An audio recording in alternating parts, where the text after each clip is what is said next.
Hola y bienvenidos a Revelando el Apocalipsis. Como saben, el fin de los tiempos no se trata solo del Evangelio de Mateo y 7 años de tribulación. Hablamos de los evangelios sinópticos, Lucas, Marcos y Mateo. Los últimos serán los primeros y viceversa. Esto implica que el fin de los tiempos no dura 7 años, sino 14, más un breve lapso de 50 días que representa a Lucas. Se le llama arriba y 14 años. Tras el periodo previo a la tribulación y 50 días, siguen 7 años de sellos con la gran multitud a mitad de la tribulación. Al séptimo año, el Señor regresa al Monte de los Olivos. Eso veremos hoy. Comienza hoy desde que pone los pies en el Monte de los Olivos hasta el final mismo, el reinado milenial. Y ahora vas a entender esto porque probablemente te lo han enseñado en un formato diferente sobre cómo se aplica ahora, cuando en realidad puede ser una hora, pero es definitivamente una imagen profética para el final de los días. ¿De acuerdo? Vamos a entrar en el capítulo 13 de Mateo, pero antes de llegar allí, entendemos que esto fue, es y está por venir, según Eclesiastés capítulo 1, versículo 9. Dice: lo que ha sido es lo que será. Así que es como decir que desde la creación hasta Cristo, lo que fue será, lo que significa que se repetirá en una tipología del fin de los días. Y lo que se ha hecho, que es desde Cristo hasta el momento previo a la tribulación, eso es lo que se volverá a hacer. De nuevo, así de importante será claramente el fin de los días, ¿de acuerdo? Y no hay nada nuevo bajo el sol. Así que la razón por la que les muestro esto es porque es sobre lo que probablemente les han enseñado en el capítulo 13 de Mateo acerca de la parábola del trigo y la cizaña. Algunas personas, debido a esto, esta parábola, creen que no hay pretribulación ni mitad de la tribulación, nada, no es hasta el final. ¿Lo ven? Pero eso no podría estar más lejos de la verdad. Cuando entiendes el contexto y el tiempo de la profecía de esto. Así que permítanme empezar mostrándoles esto de inmediato. En Mateo capítulo 13, versículo 24, dice: otra parábola les refirió diciendo: el reino de los cielos es semejante a un hombre que sembró buena semilla en su campo. Ahora, primero que nada, ¿qué notan? Dice, reino de los cielos. Ahora notarán que en otros lugares de las Escrituras han leído sobre el reino de Dios y probablemente a todos les han dicho que el reino de los cielos y el reino de Dios son la misma cosa. Pero les digo que no lo son. Y cuando entiendan la diferencia entre el reino de Dios y el reino de los cielos, entenderán las diferencias de Lucas y Marcos antes de Mateo. ¿De acuerdo? Déjenme mostrarles. En Mateo capítulo 13, déjenme mostrarles el tiempo del reino de los cielos. En Mateo capítulo 13, un poco antes, está en el versículo 14. Dice, y en ello se cumple la profecía de Isaías que dice, de oído oiréis y no entenderéis. De oído oiréis y no entenderéis, y viendo veréis y no percibiréis, porque el corazón de este pueblo se ha engrosado, y con los oídos oyen pesadamente, y han cerrado sus ojos, para que no vean con los ojos, y oigan con los oídos, y con el corazón entiendan, y se conviertan y sean, y yo los sane. Vaya, esto significa que hay un grupo de personas a las que el Señor Dios ha cegado y entorpecido para que no comprendan lo que está sucediendo. De lo contrario, podrían haberlo reconocido y haber sido sanados. ¿Quiénes son esas personas? Son los judíos. La razón por la que esto está en el Evangelio de Mateo y no en Marcos ni en Lucas es todo debido a la profecía. Al comprender que las diferencias en los evangelios de Lucas, Marcos y Mateo no son contradicciones ni mera perspectiva, sino que todos abordan la profecía, entenderás por qué están escritos así. Déjame mostrarte algo sobre el reino de Dios en Mateo. Se menciona pocas veces y nunca en relación con ellos. Déjame mostrarte lo que dice. En Mateo 21, versículo 43. Por tanto, os digo que el reino de Dios será quitado de vosotros y será dado a gente que produzca los frutos de él. ¿Ves eso? El reino de Dios les ha sido quitado. Y por cierto, lo adivinaste, esto solo está escrito en el Evangelio de Mateo. Déjame mostrarte el reino de Dios. Así que, como dije, lo ves un puñado de veces en el Evangelio de Mateo y lo ves justo aquí.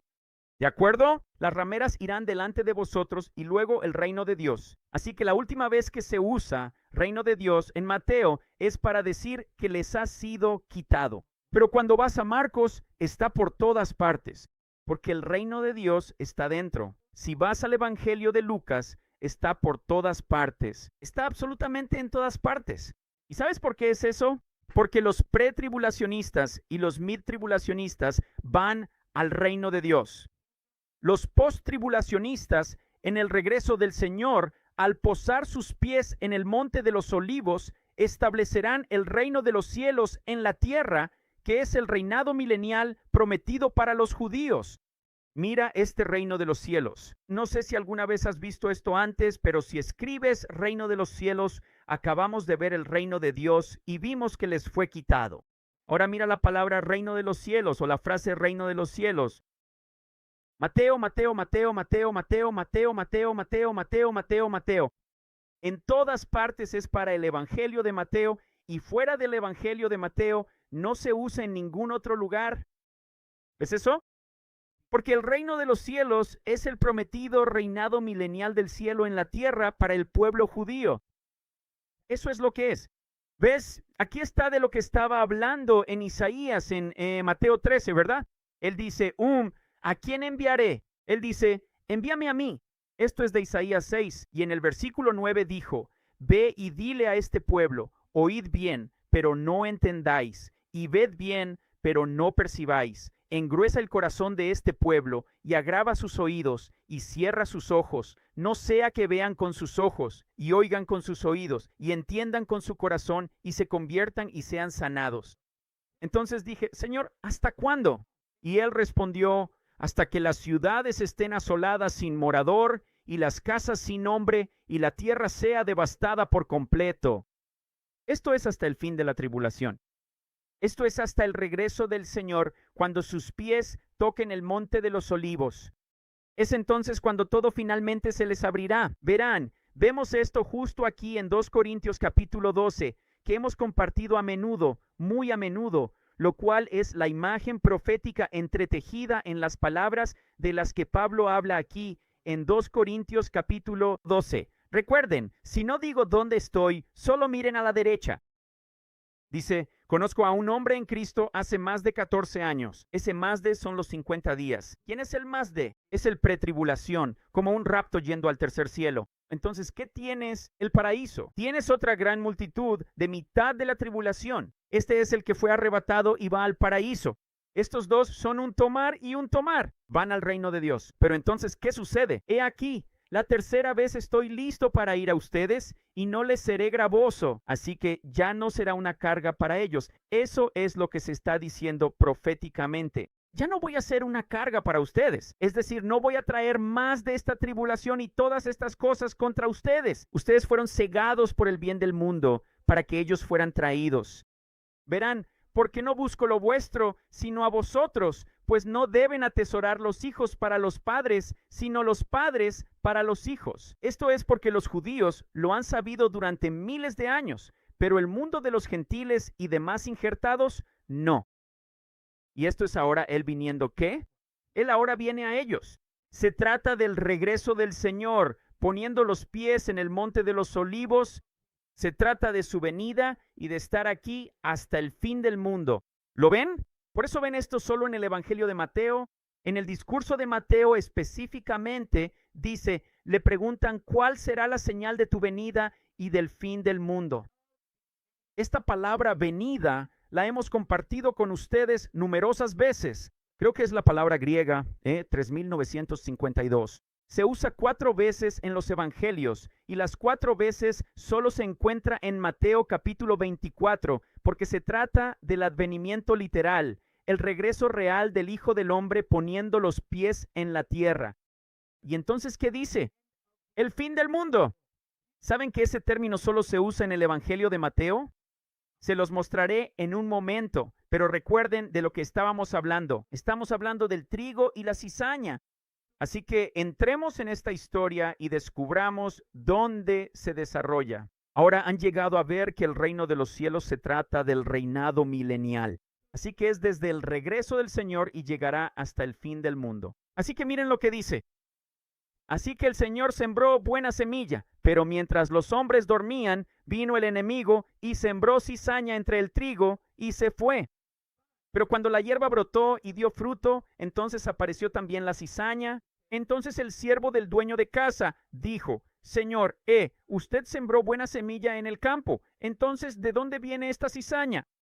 Y él dijo: un enemigo ha hecho esto.